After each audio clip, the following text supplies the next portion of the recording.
In this video tutorial, you will learn how to use the sample student in Seesaw. Using the sample student in Seesaw will allow for you to do a few things. You can experience activities as a student, as well as post examples for your class to use. After you have logged into your Seesaw teacher account, select Journal. When you're in your Journal tab, you will notice that you see your class list. To access your sample student, select Sample Student. When you do this, the activities that you have created as your sample student will be displayed. To add any notes or explore tools as a sample student, click on the Add button here.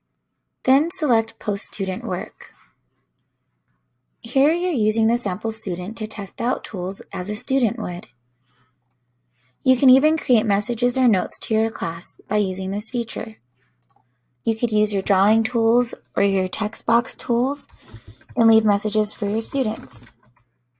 When you post, be sure to post it as the sample student. Now your students will be able to see what you've posted. You can also complete an activity as a sample student by selecting Activities. This is the same step that your students would take. Select the activity that you would like to explore as a student, and then select Add Response. Choose Sample Student, and keep in mind that you're able to view instructions again here at the top. You can play the instructions just as a student would. Tap the green Add Response button. Tap the Caption button. So here it says to tap the Caption button on each page. The captions allow students to record captions and also hear instructions that have been placed there. You're able to test out all of the tools that are available to your students.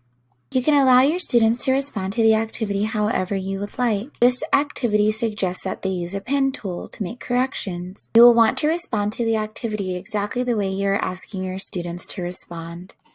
When you have completed the sample for your class, click the green check mark. The activity will then be placed in the sample student journal and will be accessible for students to see if you have enabled that feature in your class.